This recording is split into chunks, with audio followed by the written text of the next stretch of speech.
जय हिंद साथियों, आप सभी का स्वागत अभिनंदन है। देखिए, आज मैं आप सबके लिए बहुत ही महत्वपूर्ण सूचना लेकर आया हूं, वो है बीएसटीसी 2024। देखिए, एडमिट कार्ड कब जारी होंगे, ये आपके मन में एक सवाल सा बन रहा होगा। तो मैं आपको बता देना चाहता हूं कि एडमिट कार्ड आपके बहुत जल्द जारी होने वाले, क्योंकि एग्जाम के 5 या 7 दिन पहले आपके एडमिट कार्ड जारी हो जाते हैं। तो आप सबकी मन में बड़ा ही डर इन समय बन रहा है कि अब हमारा जो एग्जाम है वो हमने पूरी तैयारी कर ली है, इस समय तैयारी का जो समय मिला है वो बहुत कम मिला है। तो हर विद्यार्थी के कॉन्सेप्ट जो क्लियर होना चाहिए था, जो नोटिफिकेशन आने के बाद तैयारी करते हैं, उनका मुझे मानना है कि एक लेवल जो है वो कहीं ना कहीं घटा है, क्योंकि समय कम मिला है इस समय। तो आपको चिंता करने की आवश्यकता नहीं है। चैनल पर नए हो तो चैनल को सब्सक्राइब करना। लेट स्टार्ट करते हैं। देखिए, हम बात करने वाले बीएसटीसी 2024 के बारे में। एडमिट कार्ड कब आएंगे, तो याद रखना, एडमिट कार्ड आपके सप्ताह भर पहले या 5 दिन पहले आ जाते हैं। तो 30 जून को पेपर है, निश्चित रहिए 5 या 7 दिन पहले आ जाएगा। पेपर मिलेगा क्या, देखिए पेपर आज दिन तक तो नहीं मिला है ना। अब आगे भी आपको पेपर नहीं मिलेगा वापस, आपको पेपर वहीं पर जमा करवाना होता है, आपकी वो जो एमआर सीट है उसके साथ में। सर, पेपर में पहले कौन से प्रश्न करें, देखिए पेपर में प्रश्न करते समय पहले तो अपने आप को स्थिर रखना है। जब भी आप पेपर करने बैठे तो आराम से फ्री माइंड से बैठे, अपने ऊपर बर्डन ना ले। प्रश्न पत्र को आराम से खोले, ओएमआर सीट को पहले कंप्लीट करें, फिर उसके बाद में आप पेपर को ओपन करें और फिर उसके अंदर पहले जीके का जो पोर्शन है उसे आप सोल्व करने का प्रयास करें, क्योंकि जीके आपका 50 नंबर का आता है और बड़ा ही शानदार तरीके से, बड़े ही जल्दी तरीके से आप अगर पढ़ा है तो जीके को सोल्व कर पाएंगे। उसके बाद आपको हिंदी करनी चाहिए, क्योंकि हिंदी ही बड़ी सरल पड़ती है। उसके बाद आपको रीजनिंग सोल्व करनी चाहिए और उसके बाद आप लोग शिक्षण अभिरुचि और इंग्लिश को हाथ लगा सकते हैं। मैं आपको ये बात बताना चाहता हूं, देखिए साथियों, क्योंकि कई बार ऐसा होता है कि कोई विद्यार्थी जो है वो पहले रीजनिंग करने लग जाता है, रीजनिंग। और ये रीजनिंग क्या है आपको पता है, ये समय बहुत खा जाती है आपका, और फिर आप लास्ट में देखते हो आपके पास समय नहीं बचा है। शिक्षण अभिरुचि में भी आपको समय नहीं, इसमें क्या है वो समय लगता है। तो पहले आप करने बैठोगे तो आप 2 घंटे तक रीजनिंग करोगे, फिर आपके पास बचेगा 1 घंटा, तो उसमें आप जीके, शिक्षण अभिरुचि, हिंदी नहीं कर पाओगे। तो पहले है आपको जीके करना चाहिए, मैं तो यही बताऊंगा, पहले जीके, उसके बाद आपको हिंदी के क्वेश्चन करने चाहिए, फिर उसके बाद आपको रीजनिंग करनी चाहिए, और फिर उसके बाद में शिक्षण अभिरुचि और आपको अंग्रेजी के सॉल्व करने चाहिए, अंग्रेजी। ऐसे आपका व्यू रचना होनी चाहिए। देखिए, अब इसमें सर मेरिट क्या रहेगी, कंपटीशन कैसा है। देखिए, यहाँ पर 26,000 आपकी सीटें हैं, और 26,000 के बाद जो आपकी पोस्टें हैं, सीटें हैं, और इसमें फार्म आए लगभग 6 लाख मान लेते हैं अपन, लगभग 6 लाख, 5.5 लाख से ऊपर है। अब ये विद्यार्थी इसमें आपके साथ कंपटीशन फाइट करेंगे। तो यहां पर जो मेरिट की बात करते हैं, रीजनिंग, जीके, हिंदी, अंग्रेजी,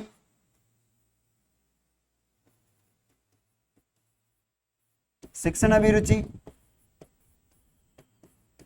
देखिए, इसके 50 प्रश्न है, 50 प्रश्न जीके के, 30 प्रश्न हिंदी के, 20 प्रश्न इंग्लिश के, और 50 आपके रीजनिंग के, शिक्षण अभिरुचि के। अगर यहां से आप रीजनिंग में 35 प्रश्न सही करते हो, बड़ा अच्छा स्कोर है, यहां से आप लगभग मुझे जहां तक पता है 35 प्रश्न यहां से सोल्व कर लोगे। हिंदी में अगर आप 20 से 22 प्रश्न सोल्व करते हो, इंग्लिश में आपको 10 प्रश्न तुक्के लगाओगे, सही हो जाएगा। शिक्षण अभिरुचि में भी अगर आप 35 प्रश्न करते हो तो टोटल प्रश्न होता है, याद रखना, 411 प्रश्न, 411 अंक का होता है, और ये 137 प्रश्न होते हैं। 137 प्रश्न अंक हो जाएंगे आपकी 411। तो याद रखना 411 आप सेफ जोन में चले जाओगे, ज्यादा लोड नहीं लेना है, बस यही स्ट्रेटजी आपको अपनानी है वहां पर, और ज्यादा लोड के साथ नहीं है, बस इतना करना है कि माइनस मार्किंग तो है नहीं है, ज्यादा गलतियां नहीं करनी है। 2 में आप बहुत ज्यादा कंफ्यूज होते हो, चाहे कोई सा भी प्रश्न हो, ये होगा और अपन गलत लगा के आते हैं, सही वाले को नहीं लगाते हैं। तो सही पर ध्यान दे, पहले प्रश्न को पूरा पढ़े कि वो नहीं पूछ रहा है, हाँ पूछ रहा है। एक बार ऐसा प्रश्न आया था, महाराणा प्रताप का हाथी का नाम, पहले ऑप्शन था चेतक, और सब चेतक करके आ गए। अरे वो हाथी पूछा है, घोड़ा नहीं पूछा है। तो प्रश्न को पहले पूरा पढ़े, पूरा पढ़ने के बाद फिर उसका आंसर दें। तो आप सभी निश्चिंत रहे, डरे नहीं। अंतिम समय में आप लोगों को अपने आप पर कॉन्फिडेंस होना चाहिए कि मैं अब पढ़ाई कर ली मैंने। ये मैराथन की क्लासों में आप ना पढ़े, क्योंकि मैराथन क्लासों में ये कहते हैं ये पेपर में छपने वाले प्रश्न हैं, 10 घंटे की मैराथन, 15 घंटे की मैराथन, 6 घंटे की मैराथन, ये आपको पागल बनाने के लिए करते हो, क्योंकि आता जाता उसमें से कुछ भी नहीं। अगर वो आपकी इतने ही हितैषी होते तो वो आपके लिए पहले ही क्लासे लगा देते, नहीं लगाई ना आपके लिए, तो अब आप पागल क्यों बन रहे? वो उनके व्यूज के चक्कर में वो आपको मैराथन क्लासे देते हैं, वो सब्सक्राइबर के व्यूज से वो आपको ऐसे मैराथन क्लासे देते हैं। बाकी ऐसे ही फ्री करना था तो पहले करते हैं, विद्यार्थी बेचारे फ्री पढ़ते हैं, लेकिन नहीं, अंतिम समय में भूत प्रेत जग जाएंगे, वो कोई 10 घंटा, कोई 5 घंटा, कोई 10, कहीं पता ही नहीं चले कई वेरियो है। तो आपको मैराथन में नहीं पढ़ना है। हाँ, आपको लगता है कि कोई ऐसा यूट्यूबर, ऐसे कोई चैनल है जो कि 1 घंटे में 100 से 200 प्रश्न करवा रहा है आपको, जीके के, हिंदी के, शिक्षण अभिरुचि के, उसको ज्वाइन करें आप, क्योंकि उसका उद्देश्य अगर व्यूज लाना होता तो वो इतने प्रश्न आपको सोल्व नहीं करवाता, क्योंकि प्रश्न को टाइप करने का बहुत ज्यादा खर्चा आता है। मैं अच्छी तरह से जानता हूं, एक प्रश्न के टाइपिंग के लिए 3 रुपए लेता है जो टाइप करने वाला होता है। चाहे आप कोई सा भी यूट्यूबर देख लेना जो आपको एमसीक्यूज करवा रहा है, अगर वो 100 प्रश्न लेके आया है, आपको 1 घंटे में 100 प्रश्न करवा रहा है, तो उसका उद्देश्य सिर्फ और सिर्फ आपके लिए वो विचार कर रहा है कि मेरे बच्चों को फायदा होना चाहिए।